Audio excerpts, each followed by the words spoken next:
it's a lot of jargon to me that, like, first off,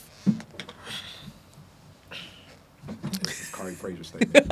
America, and I've said this before, America's a criminal enterprise. This is stolen land, stolen labor, and it actually was a stolen loan from Britain. That whole Boston Tea Party was almost like, I lent you money, and I'm like, now I'm coming back defaulting. All right, and now you like, guess what? I'm like, Portugal, I'm not paying. Yeah, Portugal and France just gave me some weapons, so we ain't paying nothing. And we gonna take that tea and we gonna throw it over the, you know what I'm saying? Tell you what we think about you. And now we gonna turn around and say, hey, here go the Constitution. You know? We're not even part of y'all anymore.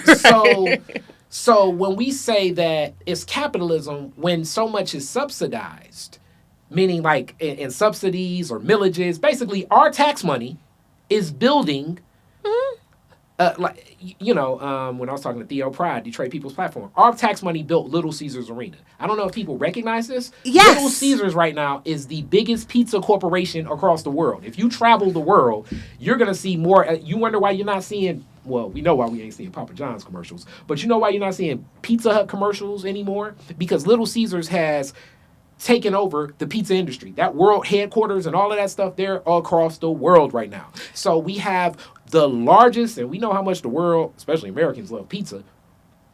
They have the money to buy their own. Here's another one that I always throw out. Yeah, and that was one of the projects that catalyzed people's activism. And to this day, I've not set foot in there. I've never been to Little Caesars Arena because it was wrong. It was wrong. The other one, and it's layers even to that. Like, it blew people's mind. Like, when I told them, I was like, you know, when we found out in the quote-unquote build of Little Caesars Arena, we found out that Joe Louis Arena didn't pay a DTE bill for 6 years. But the reality is, like I say, if the as you say, the Detroiter we want to welcome want to come down for a hockey game, you're not going to turn the lights off on them. But Detroit's difference lights will get cut off. And we'll cut off if I tried to go 6 months without paying. Right. Let alone 6 years. Right. So that's the brazenness to me of the gangsterism of what we call capitalism. Because if you and me want to do business, supply got to meet demand. We got to get resource. We have to function more by the book of what they say. The one premise that I do say from all my business training, like I always say, is capitalism says you have to enlist scarcity, which I don't believe scarcity is built. I think scarcity is created to push people with an urgency to buy, especially in this real estate industry. That may. Oh my goodness! I mean, of course, it's a business tactic. Yeah, and I don't know why people hate. I mentioned it to some small business. Shout out my small business owner. I used to be a small business owner. Obviously, I love small business owners, but I wasn't happy with this whole thing of it's a tactic. I was joking with my daughter. I was like, I'm not gonna wait in line, a long ass line to get a pie. I can make my own, but also, and I put that on somebody's little social media. Like, I get it. You only make certain. It drives up the demand. People want to feel like I gotta wait in that line because I gotta get this pie because it's about to be sold out. Yeah. And I'm not mad at you, but please let's be honest about it. It's a tactic. Yeah, because you could probably make more pie than that. Yeah. I know, I've been there. Like right now, as the Fed is raising interest rates, and we're clearly seeing that the market is crashing before our eyes soon. If you meet a realtor right now, they're gonna say, "No, man, this is the best time to buy." Like you will never meet a realtor that says, "You know what? You may want to sit around, save up a little bit more money." Exactly. And then buy a house. Exactly. And I'm going to be honest. I'm going to tell you the one example I use that's my biggest frustration with capitalism. I got to go to this program, one of the Harvard nonprofit programs, and this one data piece always stayed with me. They showed us a graph of the difference between the employees and the owners, the employers, like back from like in the 70s. Back then, like the difference, I'm holding my finger. I'm on camera, that's right. It was like this. I know. Now, it's like this. The wealth to... It's sickening. Yes, the wealth poverty gap is so... The disparity has gone up like... Okay, it went up... First off, Reagan era, it went up maybe fourfold.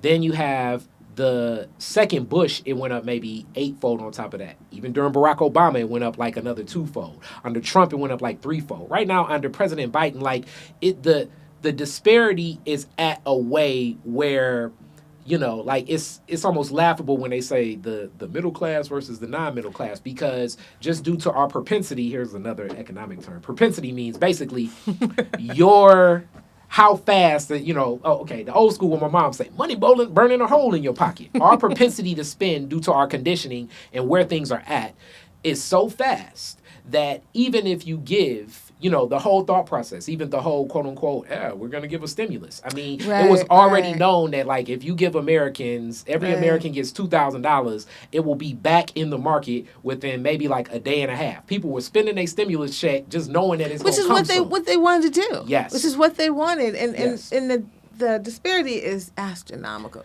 But the sad part is that you keep people thinking that if they just worked harder, they could get up to that top level. And that's a fallacy. Kari, story time. It's just, and that's the sad part. That's the piece of capitalism that is sad to me and disgusting. Kari, story time. Comedian Patrice O'Neal always joked about this, of saying like most Americans, like it's almost like this is back to the conditioning and propaganda. I'm big in media and stuff of America. Like every American in the back of their mind thinks I'm gonna be a millionaire. Of course. So I would rather have these programs that will help a millionaire, because one day I'm going to be on top of that hill. But here's the story time for me. I started at Henry Ford Community College, and I, always taking these business classes. But even an introduction to business at Henry Ford Community College, of my class of 35 people, 25 of them all saw themselves as millionaire, and of the 25, 18 of them wanted to own a bar or restaurant, which if you know anything about business, those are the businesses that have the highest rate of failure within 1 to 3 years. But everyone in the class is like, nah, but the way I do my ribs and the way I got my sauce and the way I do this, and this is the other thing of onboarding, as I tell a lot of people, they don't like when I say this, I'm like, you're thinking as a consumer and you're not thinking as a business owner, because you're saying how good the product is. The leverage, and this is another offshoot, and another economic term, externality. Externality is basically something external that you don't expect to happen connected to business. But an externality of business, like the hot and ready $5 pizza, is that the best way to profit is to work your margins better. Meaning like you can have the best, we all are aware that the hot and ready pizza is not the best pizza, but the margins that they make on whatever tomatoes, dough, and cheese are such great margins that they put a lot of the competition out of business, because it's like almost like, okay, is this Pizza Popula's pizza better than a Little Caesars pizza? Yes. Pizza Popular wants $20 for a pizza. Little Caesars want $5. And now we're saying value. So it's like, I would rather, it's not $15 better, though I know it's better. But they figured out a way to how to put it all together. Yes. They maximize, like you said, on their margins. Yes. And they spoke to a concept that we've bought into, which is we want everything yesterday. Instantaneous. Exactly. Hot and ready. So, right, even if it's crap, hot and ready and marginal. Right. It's better than, as long as it's supposed to probably really take the cook and be good. Exactly. But they figured it out. But that's the thing. That's a part of the business is figuring out how to capitalize on the American culture.